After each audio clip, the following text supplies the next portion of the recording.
আজ সকালে ছাদে যেয়ে দেখি যে আমাদের কমলা গাছ দুটার বড় হয়ে গেছে।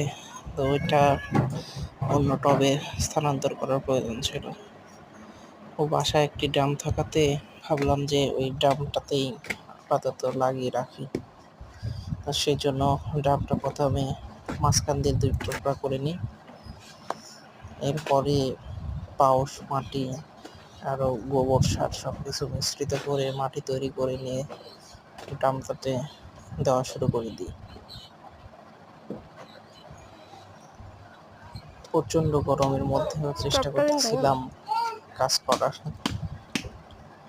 এরপরে এটারও টব বাড়াইছে। থেকে গাছটি বের করার জন্য অনেক চেষ্টা করলাম। আমার ওয়াইফও বলতেছিল যে টবটা রেখে দিতে, বাট কোনোভাবে বের করা যাচ্ছিল না।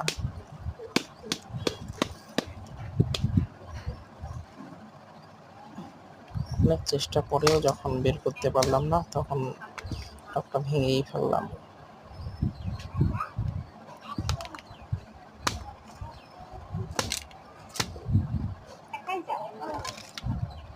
খালি শিকড় আর শিকড়, তাই না? টবের ভিতরে গাছের অনেক শিকড় বের হয়ে গেছে।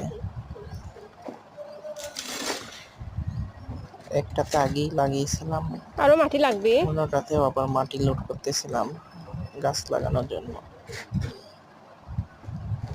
প্রথমে ভাবলাম এত মাটির গাছটা প্রয়োজনই লাগাও। হবে না, পরে দেখতেছি যে মাটি শেষ হয়ে গেছে, গাছে হচ্ছেই না।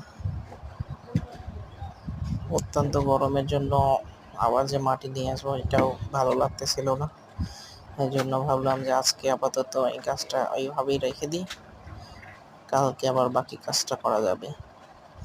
আবার নতুনভাবে মাটি নিয়ে আসতে হবে, সার নিয়ে আসতে হবে, সব কিছু নিয়ে এসে আবার নতুনভাবে এটা তৈরি করতে হবে।